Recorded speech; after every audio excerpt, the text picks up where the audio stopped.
Hi, I'm Dr. Len Baer, the host of Targeted Justice v. Garland, a podcast about an extraordinary lawsuit and all the things surrounding it.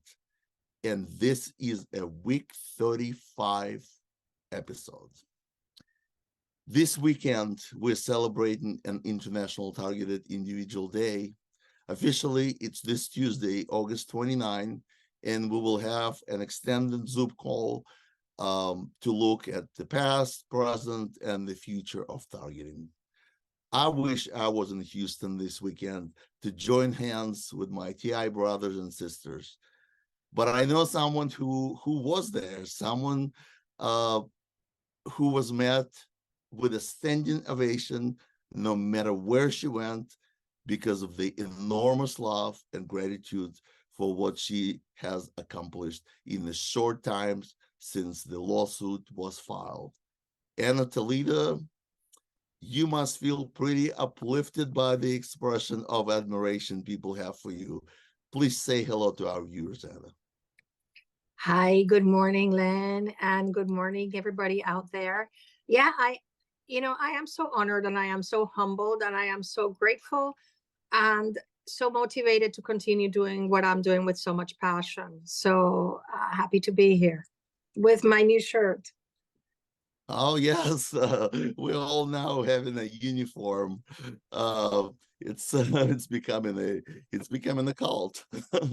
So, uh, thank you, Anna, and good morning. Also joining us today is the founder of Targeted Justice, Richard Lighthouse. It's not easy these days being Richard Lighthouse, as our organization and its leadership is being feverishly smeared, defamed, and stripped of resources. And yet, Richard is holding it together despite directed energy attacks he is personally and continuously subjected to, as we all saw in one of the recent newsletter issue, which is truly upsetting. Good morning, Richard. Good morning, Len. Thank you for that introduction. I did want to mention that I'm one of many people that were part of the founding of Targeted Justice.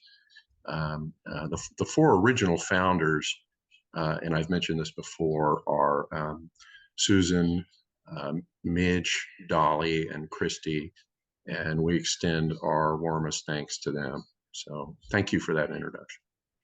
Oh, sure. Absolutely. Thank you, Richard. So we have founding fathers and founding mothers, but we all one big happy family. And I absolutely believe that you are holding us together and keep running our organization on all cylinders, which is what is required for this fight. Not many people know that Richard is a physicist by education and career, that Richard is a Stanford University graduate, and he has perfect credential for the much anticipated segment on the weaponization of cell towers, which we will discuss in the second part of today's show. But first, let's get a legal update and perhaps an update on the TI Day festivities by the Honorable Anna Toledo. Thank you for that. I'm delighted to be here with two of my favorite persons right now in the world, and that as members of the board of Targeted Justice, we all know how much we're struggling and fighting for this such an important organization. I think it's appropriate to talk about something called the Daubert principle. Regarding the appeal, I'm just working. I have my due date for filing my appeal brief is on the 5th of September. After that, the Court of Appeals will issue a scheduling order stating when the government has to file their brief, then when my reply brief would be due, and then when the oral arguments, we're going to petition for oral arguments. That's when we want everyone to flock to New Orleans if the government doesn't start the COVID mandates maybe just to prevent that, because this is, I don't know if you saw this week, I was in the David Icke's program, and he said she has filed the most important lawsuit of the century, and he has it right. So it wouldn't surprise me that the government would try to curtail our opportunity to bring to the world light before the world attention to this. So that's, I will keep you posted as soon as I file my brief. I will get that scheduling order, and of course, we anticipate what the government will try to do, but I'm not going to speak about that now. Now, in the context of Richard, I want to say that we have been trying to get an expert on directed energy weapons, and people the two persons I have talked to, one has a conflict of interest. He's a very decent man, and the other one couldn't muster the courage, right? Because it takes a courageous person to be an expert in this case.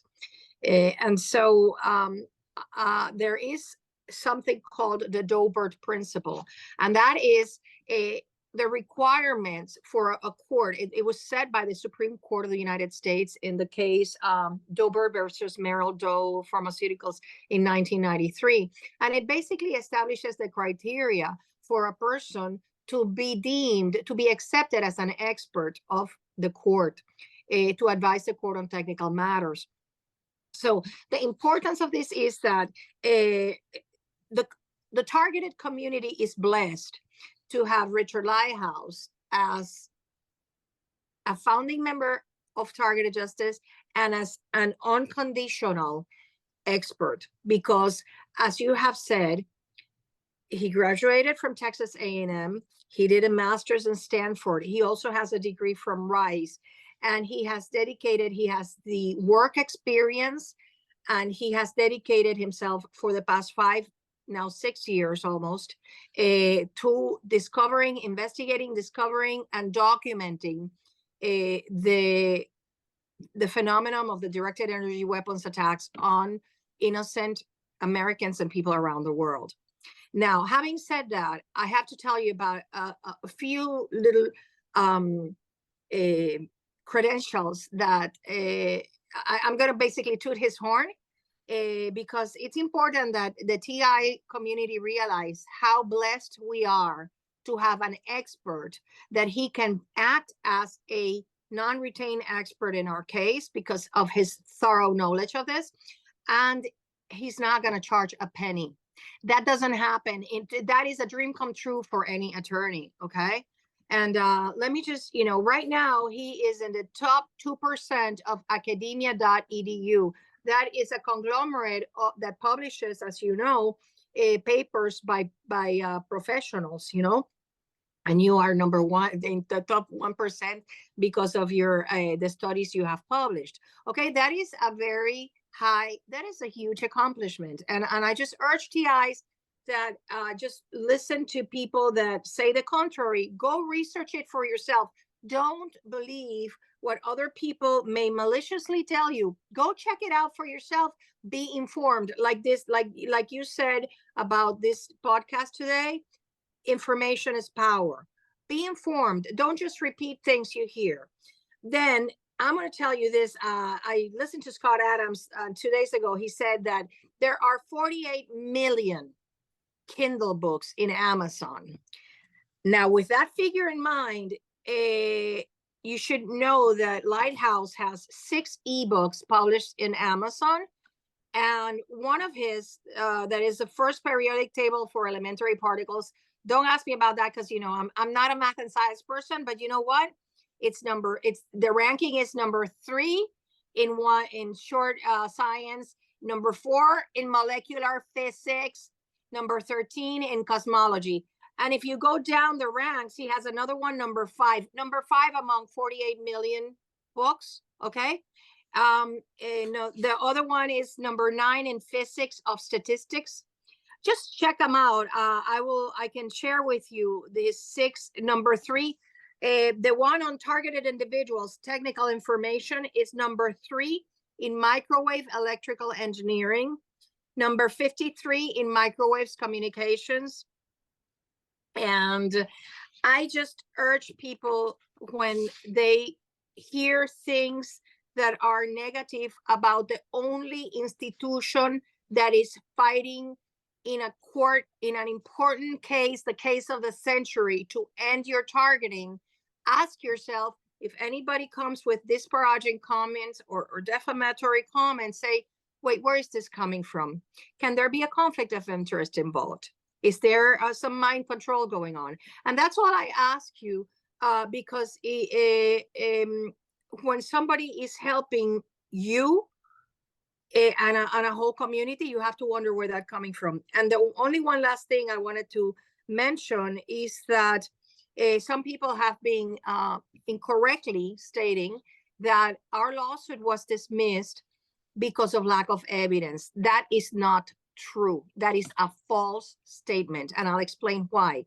At a pleading stage, we're not talking about evidence. We are talking about allegations, about pleadings. And when those allegations are not, based on, not in real facts, that is when dismissal should follow. But in our case, as we have reiterated on many occasions, 80% of the statements in that lawsuit, some of them have been copy and paste from government reports. So they are factual and they are accurate, okay? So it is incorrect and it is a false statement for anyone to say that our lawsuit was dismissed for lack of evidence, because what the court said is, oh, they haven't seen the list and they don't even have it. Exactly, because it's under the exclusive control of the FBI, and that's what we're going for.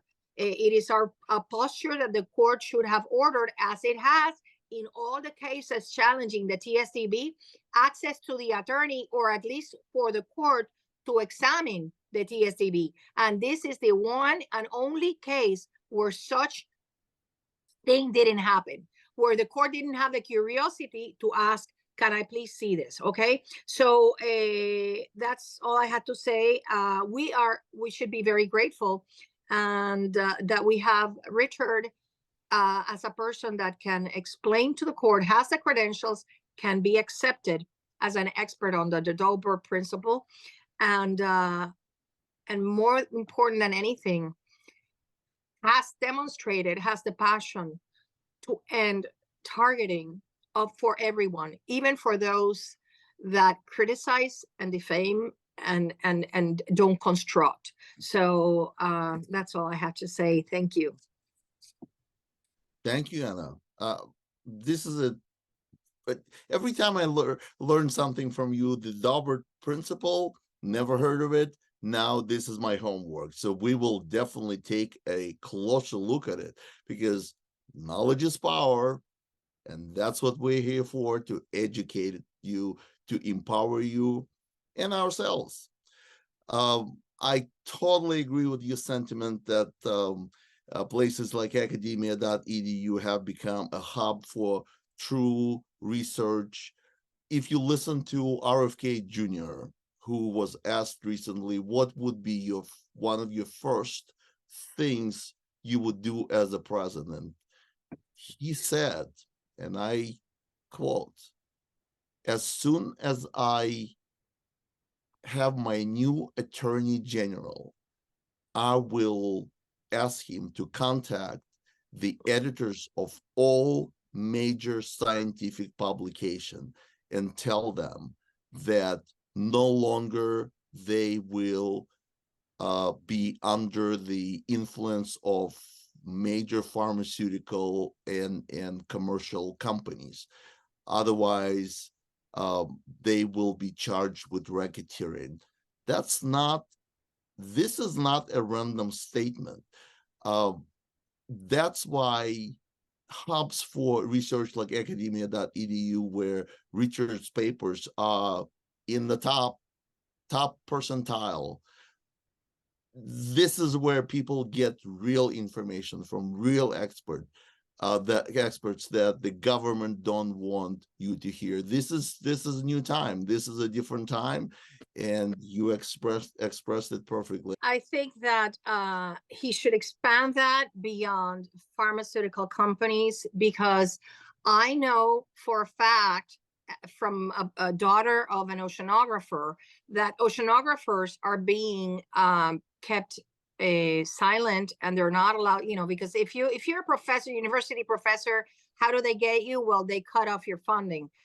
They are not talking about the massacre going on in the bottom of the oceans for the mining of rare earth metals. So I say to Robert Kennedy Jr.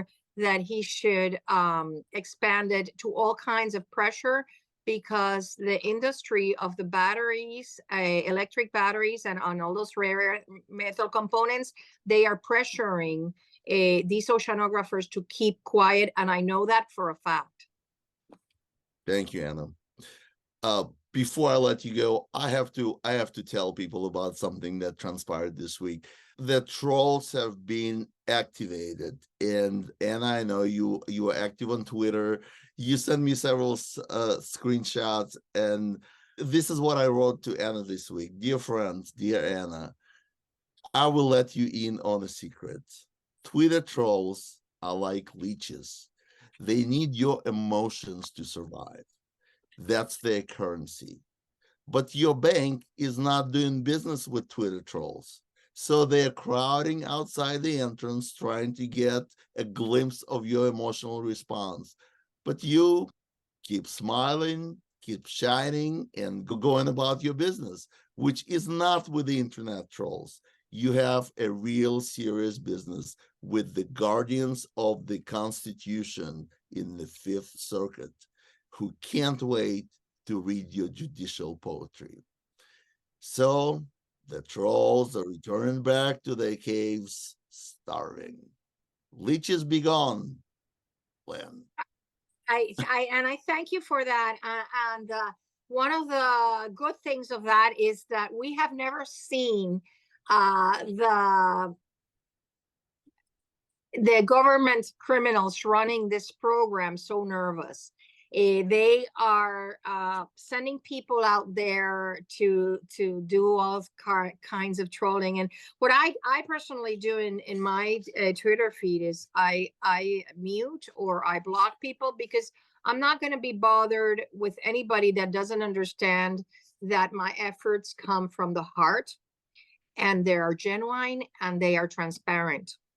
Anybody that doesn't get it doesn't deserve to be in my Twitter line. So that's how I do it. But it's sometimes it's just very sad, because the sacrifices you make, I make, we all make are huge. We smile here, I smile here, but people don't realize that we go through a lot. And we'll keep smiling. Thank you, Anna, for this legal update, for this expanded legal update. We talked about a lot of things. I got my homework. Let's move on and speak to our special guest, Richard Lighthouse. So, Richard, what projects are occupying your time these days besides keeping targeted justice.com running on all cylinders? Richard? Thank you for that, Len. I wanted to mention very quickly that folks should also look up Dr. Daubert on academia.edu. He's trending very highly, above 1%. His technical papers that he's written are very popular and are being shared on social media. So please also look up Dr. Daubert. Particularly those that are interested in his paper about MAC address emissions from the human body and other technical issues surrounding a COVID shot. So please look that up. We have a large number of projects going on right now at Targeted Justice. We're very fortunate to have our two advisory board members, Gaji and Devin, that are really running a significant percentage of the organization. through our nightly conference calls and projects that we're doing with individual members all over the world. And I can't overstate just how important that is. We also get a huge amount of support from our volunteers every day, almost every day. And that teamwork is what propels us forward. I think many of our viewers and listeners underestimate the number of man hours we have to put in to produce a newsletter, to have things run smoothly, to develop and manage these projects long term, to manage the emails, the content. It's a huge effort, and so we thank all the people that are supporting targeted justice and working on our team. So a couple of technical issues.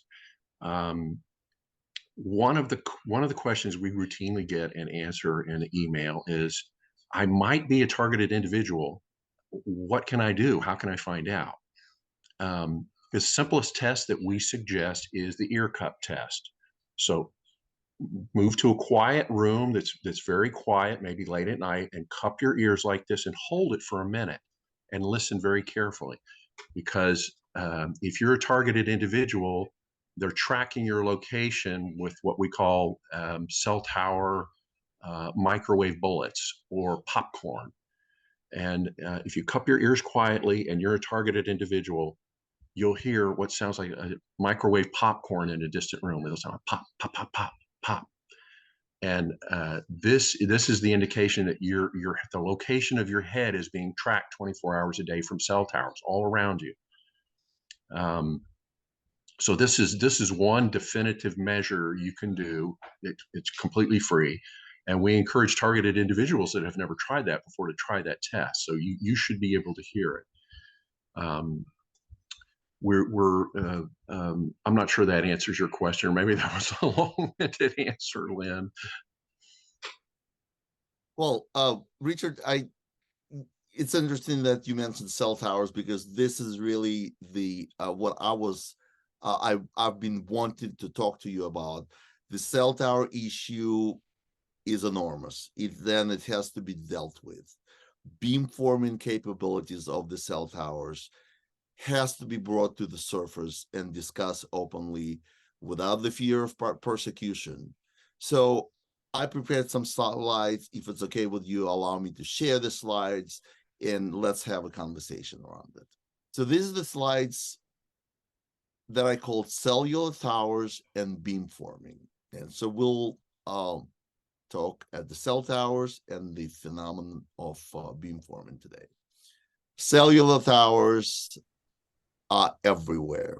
According to the latest March 2023 report by the Wireless Infrastructure Association, also known as WIA, there are 142,000 cell towers in the continental US. And this is not counting small cells, which is also, I have some questions about.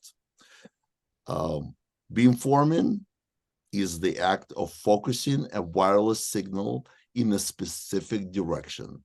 Compared to simply sending a signal across a wide area, as you can see on the left, beamforming requires more sophisticated antenna technology, and it shoots in a specific direction.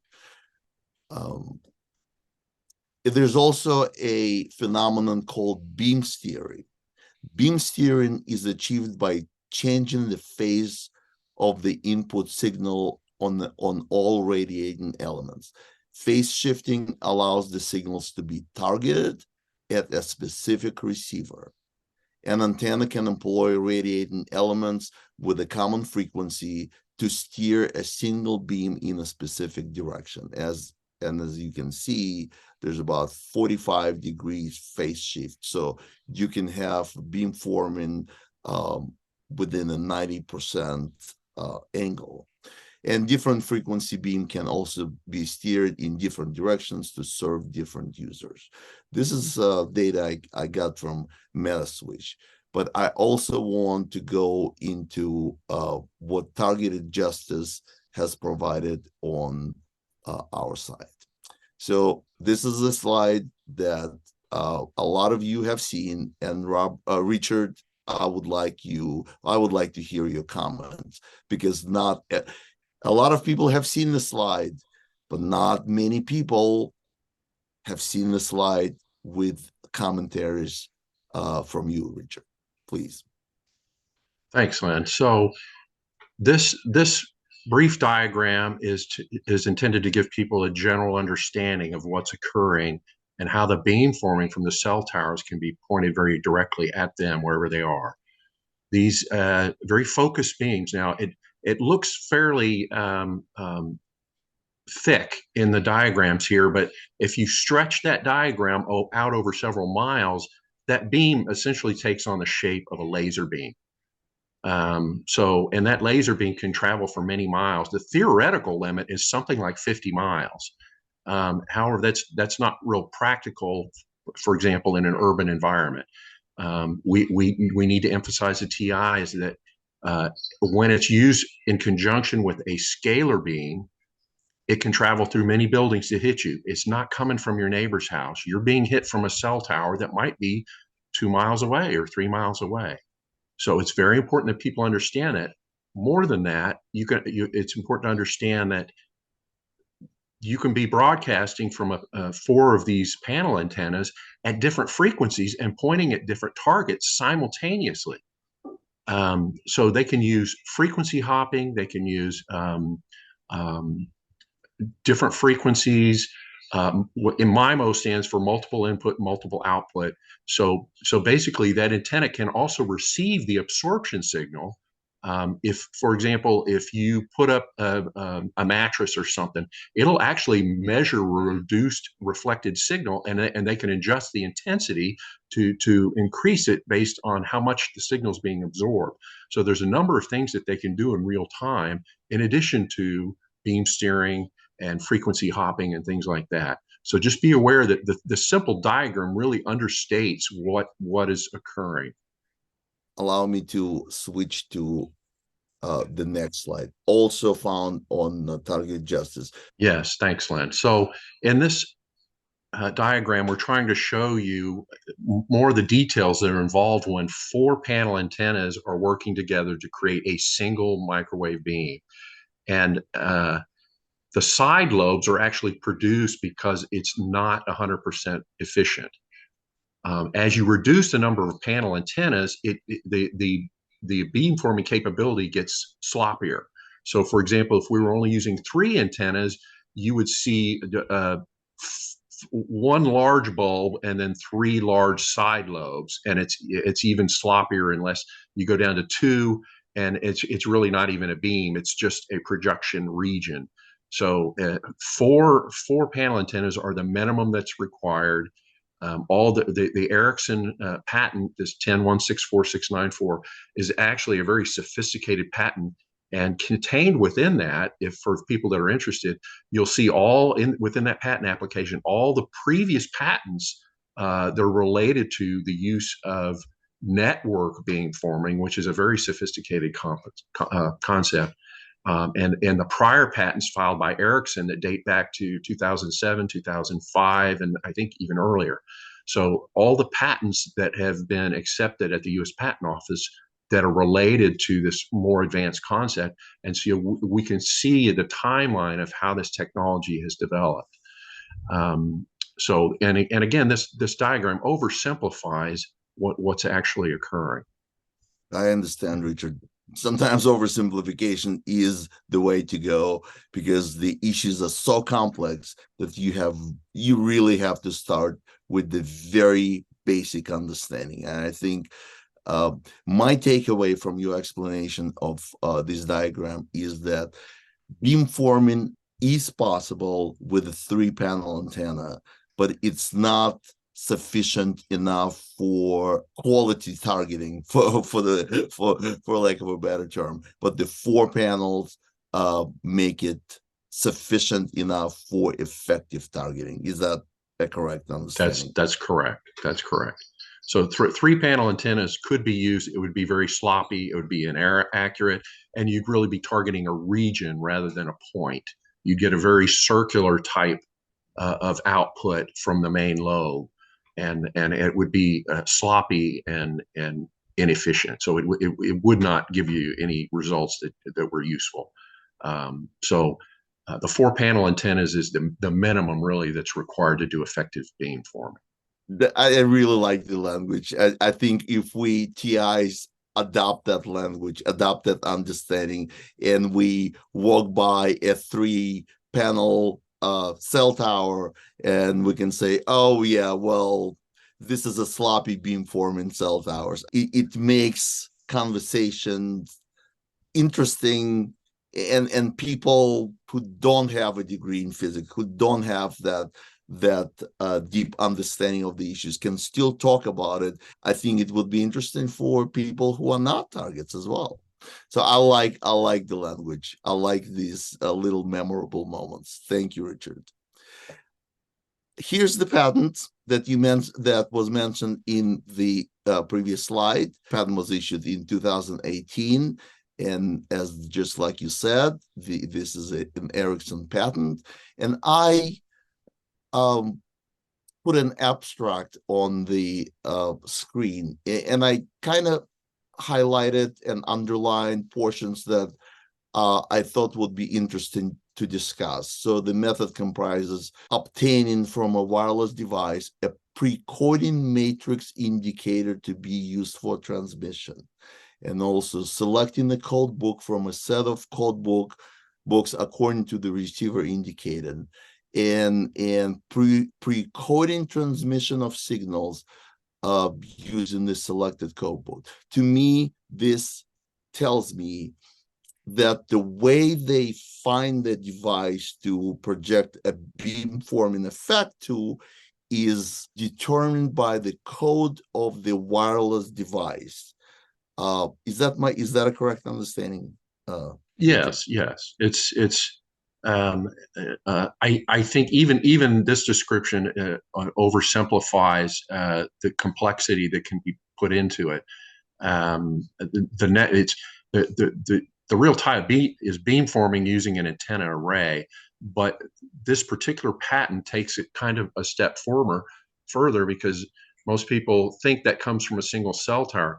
What they're describing here is they can pick a panel from separate cell towers and create an array. So if you had, rather than 4 panel antennas side by side that you can visually see, these might be a single panel separated on individual cell towers that are very far apart. So they're saying that mathematics is not limited to something you're doing from a single cell tower, that they can use the network and create a very fine, very accurate beamforming from several cell towers or more.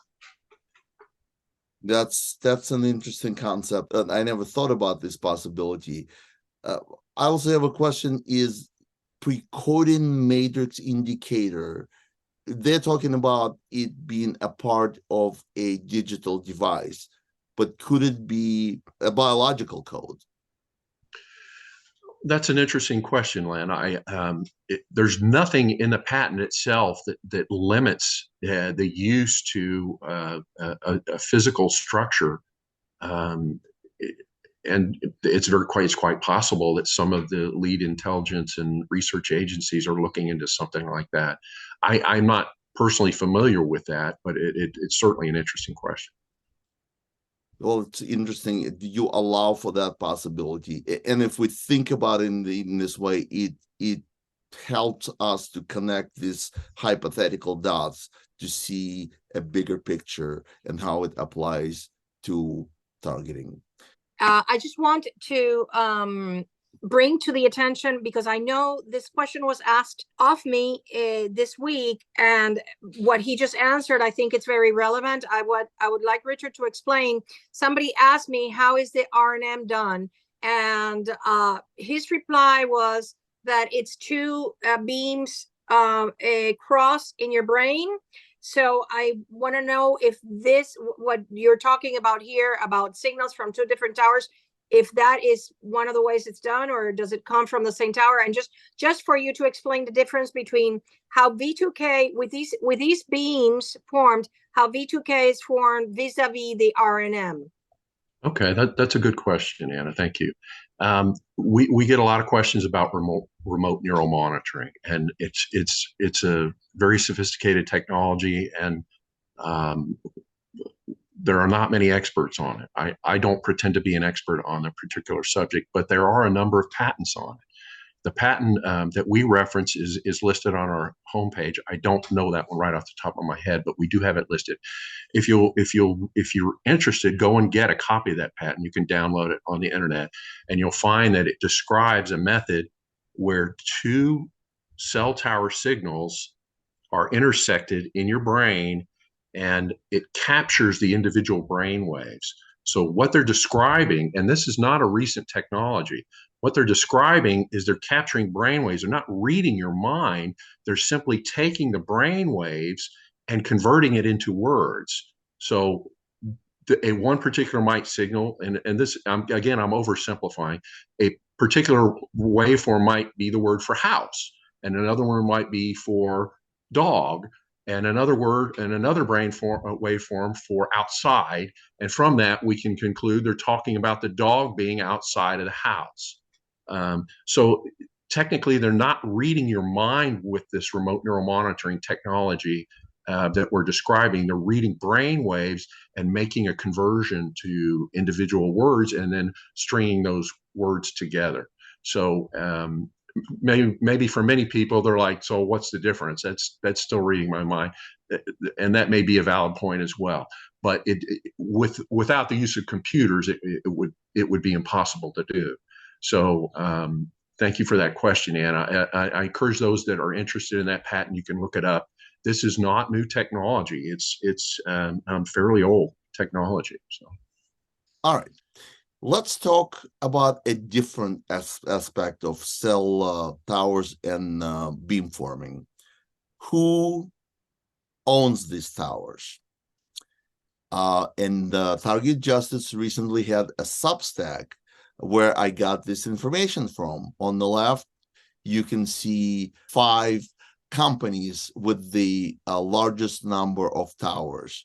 And it is American Tower, Crown Castle, SBA Communication, Vertical Bridge, and United States Cellular. Based on that, I decided to look at the business side of things and at least see how big is the business. So four of these 5 companies are publicly traded. It means that the information is available to any shareholders or prospective shareholders. This is the nature of a publicly traded company, to share their financial information with the public.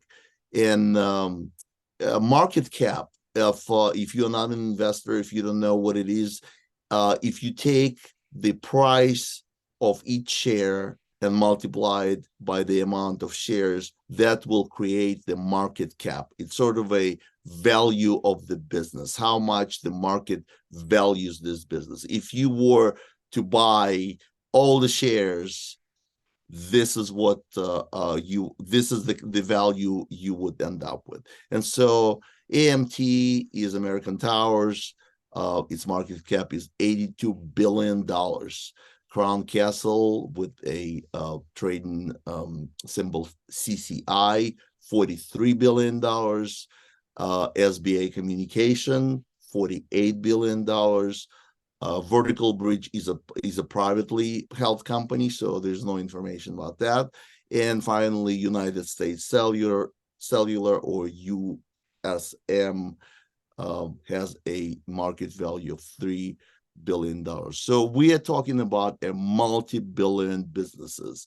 And what's interesting is, for example, for American Towers, I looked up who owns the shares, and 98% of these shares actually held by financial institutions.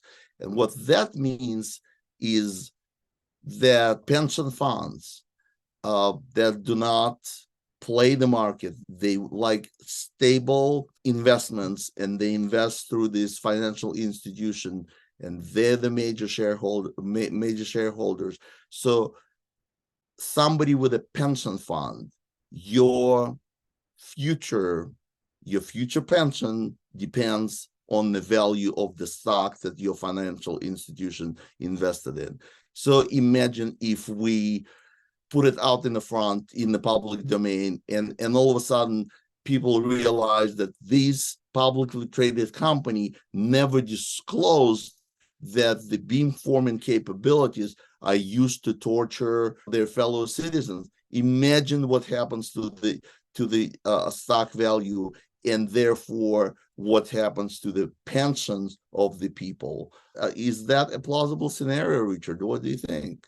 Well, it's a good point to make, Lynn. And in our newsletter, we were alerting officially for the purposes of targeted justice to let some of the executives at each of these companies know that we are aware what their cell towers are being used for. The appropriate reaction on their part should be to ask us questions like, how do you know that? And can you identify specific towers that have that problem? But that's not how they're responding. They're not responding at all in most cases. We're not aware of any official responses back to targeted justice denying or certainly not asserting that our claims are correct. So if there was a problem and if they were unaware of it, the appropriate response would have been to, hey, could we have a meeting with you guys? Maybe something's going on we don't know about. That's not the response we got. I understand, Richard. Here's my plan. I decided to buy a single share of all these four publicly traded companies, and write to the companies as a shareholder. And as a shareholder, the companies are obligated to answer your questions. And so I will go that route and see what the company's answers are. And if the company answers are not truthful, I'll take it to the Security and Exchange Commission and see what they have to say about these unfair practice of not disclosing material information about their technology. So I'm just sharing my personal plan. Let's go to the next slide. So I also looked at each of these companies, not all of them, and I found out that the beamforming is actually disclosed on the company's website. So, for example, this is a part of American Tower US technology and 5G update issued in April of 2018. And this is before sort of the main rollout of 5G update. And they compare the 4G and 5G technology. And I learned that the adaptive beamforming and something called MIMO, which stands for multiple input, multiple output, which expands the capacity of a cell by using multiple antenna to transmit and receive the signal, something you, Richard, mentioned also. And beamforming, they define what beamforming is. This is from their official materials. So they actually admit to using beamforming technology, which makes our job easier. Do you have any comments about this specific slide, Richard? Yeah, this is an important slide. We need to get for future purposes. We want to get clear admissions that they understand what the cell towers are being used for, how the technology is being used.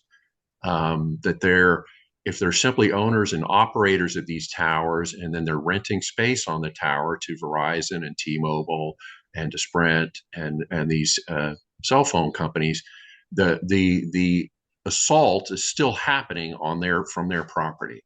And I'll defer to our legal counsel on that, but I think that makes them culpable. The legal counsel, do you have any comments? Well, to me, it's like in product liability. When you put a product out there or the use of your product causes a damage to someone, you're absolutely liable. And one of the things that we're looking at is that these cell towers are preparing directed energy weapons and putting them at the disposition, because they don't operate them, putting them at the disposition of the operators at the U.S. Space Force. And that is, they're not in the business of supplying weapons to the Space Force. So they should rethink their little weaponization activities, and they should de-weaponize all cell towers. One of the things, and correct me if I'm wrong, Richard, is that if the cell towers were de-weaponized, the program would collapse. Although we know that satellites are, he is, in his estimation, and correct me if I'm wrong, account for 10% of the attacks. The truth is that if cell tower companies de-weaponized the illegally weaponized towers that are being illegally used to perpetrate torture on innocent people around the world and in the United States, then the program would collapse, because V2K, R&M, and microwave attacks, all 90% of them come from weaponized cell towers. Richard? Yes, I agree with that. In fact, I think it's probably higher than 90%, but we're simply trying to emphasize the point that the majority of microwave attacks at targeted individuals receive the vast majority of subliminal messagings that are sent around the United States in particular, and the voice-to-skull transmissions. The vast majority of that comes from cell towers. That doesn't mean satellites can't perform some of those functions. If you're in an aircraft at 35,000 feet, you're not being attacked by a cell tower. The satellites take over at some point after you leave the ground in that airplane. So the satellites and the cell towers work like hand in glove. They work together to continue to perform the tracking and the attacks 24 hours a day. Thank you, Richard, for that explanation. One last comment about this specific slide and some of the slides that will follow. Most of the disclosure of the beamforming technologies being available from these companies date 2018, 2015, 2013, but nothing recently. And I wonder if that is their strategy to prevent the association between beamforming and these companies, between beamforming will come out as a way of torturing Americans. Just my guess. But let's go to the information by the next company. So this is about Crown Castle, and I found this article dated February 2018 announcing this unique platform that leverages a fully virtualized end-to-end solution and the implementation of user tracing beamforming antennas for the first time in a live environment. So it's been done in collaboration with Crown Castle, and it's achieved by combining 5G technology, MIMO, which we just explained, and something called active antenna system and beamforming. So this is the information coming from Crown Castle. Is that something different, or they're talking about pretty much the same technology, Richard? I think they're talking about the same technology. I think that they like the use of these buzzwords, and the technology is not something that's readily explained to people that are outside of the telecom industry. I think that it would be user tracing could be misinterpreted. So I'm not sure I fully understand what the point they're trying to make there, but that technology certainly already exists prior to 2018 and has been used that way. So maybe they're trying to offer it as a commercial package to say that, we can track where your FedEx delivery trucks are, or we can track where all your taxis are located. So I think maybe they're trying to build it into a commercial package that they can sell to wholesale customers. I'm not sure exactly. In other words, the definition of these terms leaves a little to be desired. I understand. This slide was a result of my search of Crown Castle in conjunction with Beamforming, and so I didn't find any documents coming from Crown Castle, annual reports or quarterly reports containing the word Beamforming, but I found this sort of news article that involves this technology. Anna, you have a comment about it? Yes, well, now you're going to have to be on the lookout for their 8K and their 10Ks is on the forward-looking statements and the potential liability, because I know that a lot of targeted individuals with the grassroots organizing that Goji has done, they have been sending letters demanding that the weaponization of these towers. So they are obligated to report to their shareholders that they might be jointly liable for the torture and attacks, microwave attacks on innocent people. Of course, they're going to put it in pretty words, but if they don't do so, they're going to be in violation of the SEC Rule 10b-5, and that's what we're going to be looking at in the next few months. Next slide. This is something I found from SBA Communications. And once again, this is a 2011 annual report. There's nothing about beamforming and smart antenna that I found in the later report. Here's a quote from the annual report. The use of technologies that enhance spectral capacity, such as beamforming or smart antenna that can increase the range and capacity of an antenna, is something that they're working on. And then silence. Once again, very suspicious. And the reason, I think, is because beamforming will be known as the tool of torturing American citizens. With that, I would like to go to one of the most recent newsletters by Targeted Justice, a very extremely popular newsletter.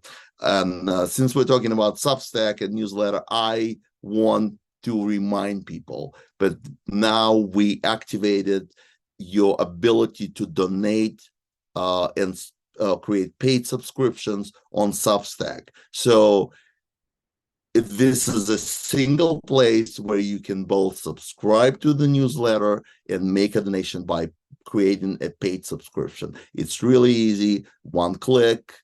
Most of you already subscribe because the number of our subscribers is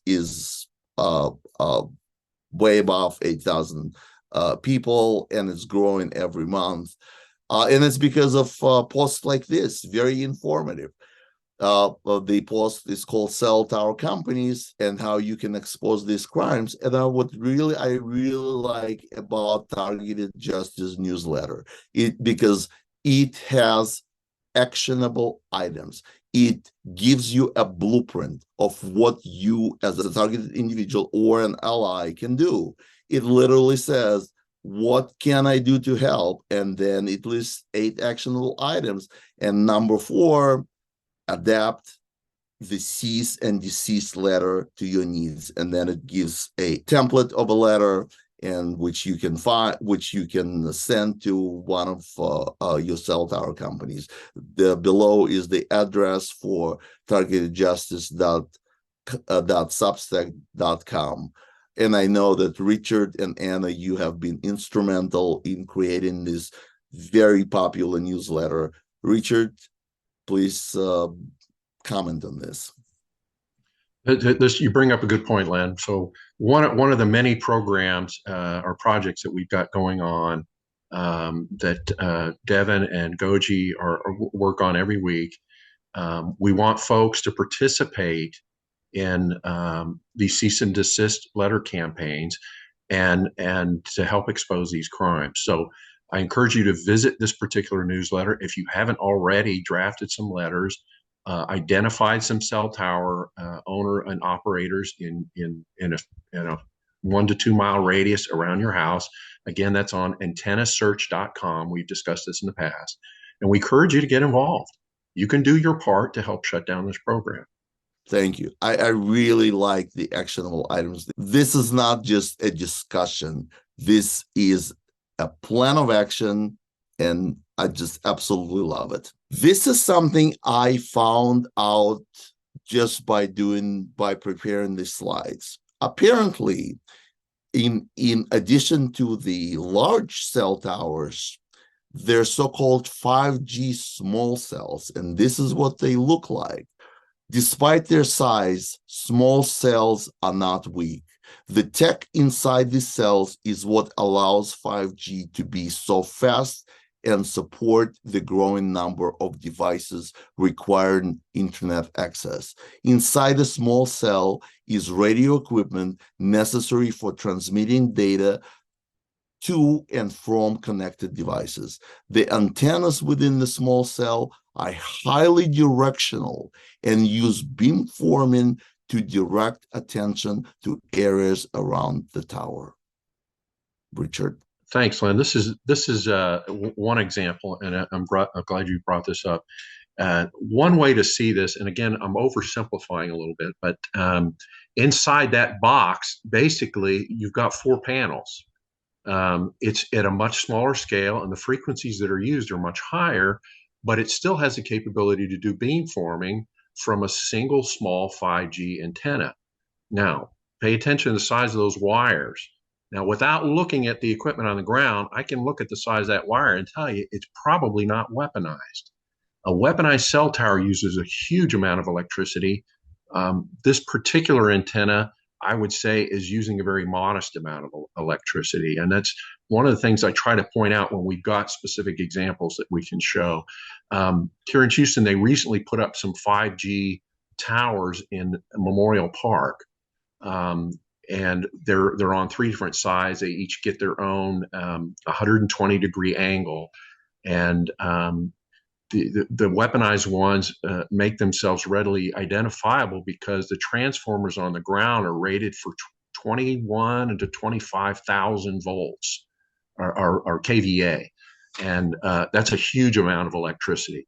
And once I read that transformer rating and look at the electricity box, I know right away, even if I can't see the wires because they're running up inside the pole, that's a weaponized tower. If it's going to use that much electricity, it's definitely weaponized. Excellent. Thank you, Richard. You really satisfy my curiosity and hunger for more knowledge. There's nothing better than having an expert and getting answers like this. Next slide contains a report from ABC 10, aired on March 2015 in San Diego, and it talks about a different aspect of cell towers. Let's watch the newscast. A Team 10 consumer alert tonight. The more we rely on smartphones, the more data we want and the more antennas we need. But at what cost? Workers say they're getting injured working on those antennas, and the constant push for more towers is putting them at risk. Team 10 troubleshooter Kristen Severin joins us. And Kristen, you talked to a San Diego company with a solution to keeping them safe. Yeah, there are 600,000 cell phone tower sites in the United States. They're everywhere, on the sides of buildings, streetlights, water tanks. But Team 10 learned thousands of those towers violate federal rules that are supposed to keep workers safe. It hurts like how. Benjamin Rivas has worked on cell phone towers for 14 years. I was dealing with them day in and day out. He quit after an antenna that should have been powered down was still live. Physically burned my hand. The burn is a work injury you can see. You burn on the outside, but internally it blisters. Other problems, he said, caused by the towers aren't as easy to spot. Depression, and I get headaches from time to time, and mood swings and stuff. Rivas is one of 250,000 workers a year. An insurance rating agency said gets too close to these antennas. They act as an open microwave and can cause eye damage, sterility, and cognitive damages. What we're going to go do is I'm going to show you the invisible footprint of these potentially hazardous areas that workers don't see. Drew Fountain has a $20,000 meter that measures the RF frequencies. And the amount of power that really comes off a lot of these antennas. He co-founded RF Check, Talk about, a San Diego company that tracks where every tower is in the U.S. there's 22. An RF frequency over 20% can injure people. Over 100% can burn someone. We're over the limit for the workers. Cell phone tower workers, roofers, painters, anyone that comes in contact with the antennas. I got a 150 reading this morning. Many tower sites have these signs. Does anybody even see these? Signs are dismissed by workers. This doesn't really say anything beyond this point. The law requires that the workers be made aware of these areas before they get near them. And that's not being done today. Since 1985, the FCC has required workers be made aware of these dangers, but doesn't say how to alert them. The FCC gave notice of a proposed rule change 2 years ago for the cell companies and site owners to figure out the how. Recognize what these are. Fountain said that hasn't happened. Phone providers are looking the other way and not protecting the little guy. From here to here is the RF danger zone. Fountain wants workers to know about these areas before they show up to any cell phone site. Fountain helped develop RF Check to do just that. The only comprehensive database of every wireless antenna in the nation. They're working with the FCC to get it used across the entire industry. Workers would check the tower sites before any job. RF Check would be paid for like E911. That's the fee we pay for emergency services. So you could see a few cents more on your cell phone bill, but they are still trying to figure out that exact amount. I'm Team 10 troubleshooter Kristen Severin. Okay, who wants to go first? Well, one of the things that I want to bring to the attention, and I'm going to be writing to those, union workers, and it's this, the difference, because before 10 years ago, the accidents from cell tower antennas of people falling, for more than 100 feet, those were the casualties. Now you're getting burns and, like he said, mood swings, and one of the things that I want Richard to explain, because he's got the technical thing, the technical knowledge about it, but I just got the basic, and perhaps it's good that I explain on normal non-engineering terms, and it is that each panel emits the equivalent of 100 watts, like a 100-watt bulb. When you put your hand in front of a 100-watt bulb, you don't get burned. So even having 4 panels at 400 watts, that's not enough to burn you, unless there are microwave beams coming out of it. So it's going to be interesting, and perhaps, our boots on the ground that like to do FOIA requests, it'd be interesting to find out with OSHA, the different kinds of accidents that these cell tower workers have been having year per year, and we'll see an increase in these burns and these kind of accidents that didn't happen 10 years ago. Why are they happening now? And I will defer to Richard to explain to you, because that's my gut instinct tells me they're getting in the way of these microwave attacks. Richard. So yeah, I mean the little news clip kind of makes it clear. I would certainly suspect that the beamforming is involved in at least some of these burns.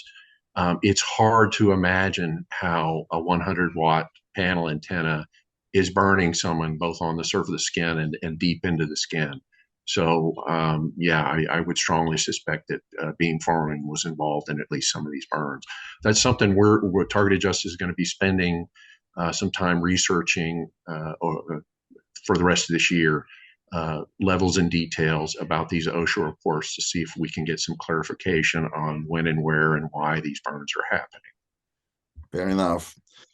This is what strikes me is that this news report is dated 2015. Today's 2023. It hasn't gotten any better. The technology has only gotten stronger, more powerful, and yet there's a total silence in the mainstream media. Well, this is the new environment that we live in. Now it's time for questions from Twitter. When I announced this week's theme, cell towers and beamforming, I asked people on Twitter to ask questions. Verolux is asking how to tell which towers are being weaponized. Is the one with 4 bars all the same length? Are they the ones with different size bars, one long with one short? Or how can we determine which of the 40 cell towers within a 3-mile radius are being weaponized? Okay, so the easiest way to spot a weaponized cell tower is when you see 4-panel antennas. We should clarify that it doesn't have to be weaponized just because there's 4-panel antennas, but it likely is. Okay, that's the first thing. The second thing is all 4 of those panels don't have to be the same length. It's very typical here in Houston and other areas I've been through in the last year where we see they're using maybe an old 3G, a couple of 4G antennas, and then maybe a 5G on one end. And the 5G are the fairly small, maybe 12 inches by 12 inches. The 5G are the small panel antennas. And that combination is still 4-panel antennas that gives them the beamforming capability. It's not the best way to do it, but there's reasons why they do that, because that 5G antenna is a dual purpose. It's allowing them to use frequencies that are much higher than the 3G or 4G panel antennas can use, and it's simultaneously also being used in beamforming. So the panel is serving a dual purpose. And as we mentioned before, it's doing multiple frequencies, receiving multiple frequencies at the same time, and it's also acting in concert with beamforming. So you've got many different things there happening at the same time. MIMO, multiple input, multiple output. That's what those panel antennas are doing. All right, thank you. Let's move on. Gabriel Almeida asked a lot of questions, but these are the ones that most related to today's topic. Do we have any legal means of knowing who is controlling the antenna signals? And Karen Stewart told about Ryberg sensors, if I got it right, which can tell where the attacks are coming from. Is that real? How much does it cost? Richard, do you have any comments? We think we've spelled out pretty clearly where we believe the signals are controlled from and where the funding is controlled from. It's available on our homepage. The particular sensors that are mentioned here are actually military technology, and I would dispute that you can use it to tell exactly where attacks are coming from. In particular applications of that technology, it can be a directional source, but it is not something that's precise like a microwave beam signal that's pointed from several miles away and accurate to half of an inch. So we are aware of that military technology. I think maybe there's a misunderstanding of its application here. Okay, fair enough. Next question is from Ionospheric. Can beamforming cellular towers send scalar energy waves? Richard? Some cell towers and some beamforming can use scalar waves. If that wasn't true, you wouldn't see instances where a scalar wave and a cell tower was directing a signal that went through multiple buildings to hit a target. And this is where we get so many TIs that are confused and think that their neighbors are targeting them. And it's simply just not the case. Your neighbors don't own microwave beam weapon technology. We get that question a lot, and we've made it clear what our opinion is on it. Scalar waves give a microwave beam the ability to penetrate many, many buildings, including the quote from Tesla from about 100 years ago. He was the person that discovered scalar waves, said that he predicted a scalar wave could go all the way through the entire Earth and never touch anything. If you can imagine a fine silk thread that is so small and so fine, it can literally go through an atom and not touch anything. That's what a scalar wave. It's focused energy in a very, very fine line, and it's clear that that's not what does the damage. When you're getting attacked, a scalar wave is what provides the path. It's the particles that get dragged along with it, like the wake from a boat in the water. You see some of the water gets pulled forward even in the wake. The boat doesn't just simply cut through the water. Some of the water gets pulled along forward with the motion of the boat. So a scalar wave penetrates through many buildings, and the particles that it picks up can be charged particles, or from a satellite weapon, you've got charged particles that exist in the ionosphere that can get dragged along with it. And those are the things that hurt. Those charged particles that get dragged along with it, that impact your head, that's what hurts so much. It's not the scalar wave. The scalar wave goes right through you and doesn't touch anything. That's not what's hurting you. It's simply providing the path. So I hope that answers that question. That's extremely interesting. I certainly learned a lot from your answer, because I was also wondering, because 5G penetration, even though it's a faster connection, it delivers more bytes per second. The penetration, when they talk about penetration, they said penetration is less than the 4G. That created some dissonance in my understanding, and you answered it perfectly. Now we empowered with more knowledge.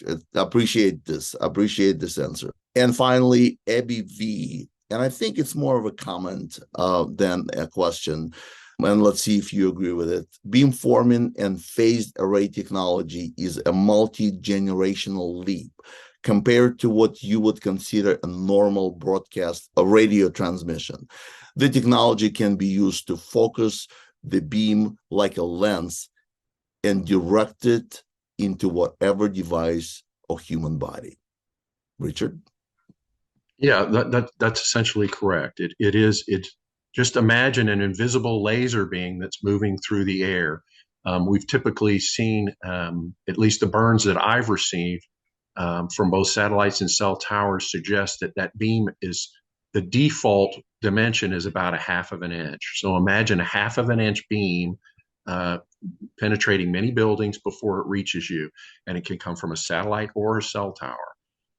We've got multiple examples of that. If you read the technology and the specs on our homepage, we've even identified the frequencies that many of these devices use. Thank you, Richard. Nothing like having an expert on the panel. This concludes my slides, and I think it's been extremely informative. Our episode is coming to an end, and I would like our guests to share their final thoughts and messages to our viewers on YouTube, Spotify, and Apple Podcast. Anna, why don't you go first? Yeah, thank you. Well, what I want to say is really non-related to what we have been talking about. I just wanted to thank everybody for their beautiful support and comments and for the anonymous. I don't know the person that did that video that was in the Substack newsletter. And I just want to say to everybody out there, this week I wrote a small 2-minute read column called on criminals, cowards, and heroes. And my bottom line is that each and every one of you is a hero, each targeted individual that has withstood till this day the atrocious punishment and torture by the criminals that are doing it. You are a superhero, and I am honored that with all your beautiful comments, I thank them. They keep me going like the Energizer Bunny. And just from the bottom of my heart, I really love this community, and I am absolutely certain we will be free. And if I wasn't, I I wouldn't, be with my heart here in my hand telling you this. So thank you all. And thank you, Len. And thank you, Anna, for your dedication. Richard, your final thoughts, please. Thanks, Len. So I just wanted to wrap it up by saying, for those that are interested in the technology, we've got lots of information on our website. We've broken down into segments in our newsletter. We're trying to present small pieces at a time that are easily digestible. Please read our newsletter. Please read the information on our website. It's free. We are here to help the targeted community. We don't charge for this. We welcome donations, though. If you have the ability, please donate to Targeted Justice at patreon.com/targetedjustice. And we've got a Cornerstone link as well. We have t-shirts for sale on bonfire.com. Devin is arranging t-shirts and coffee mugs and lots of other products through Etsy. So please support Targeted Justice. We're just beginning this fight. This is the first of many lawsuits, and we need your support to make this happen. Okay? Thanks, Len. Thank you, Richard. All these links will be posted in the description of the video so you can donate to our cause, to our legal fight, and to everything that we're doing to empower you, targeted individuals, and our allies in this fight. As for me, I have some thoughts about the International Targeted Individual Day that we will be celebrating this coming Tuesday, August 29th. Yes, it's important to celebrate the unbreakable spirit of the survivors of this inhumane program and of those who perished in the battle. But when I think about it, it is even more important to conceive what TIs are going through the day after the International TI Day, and the day after, and the day after.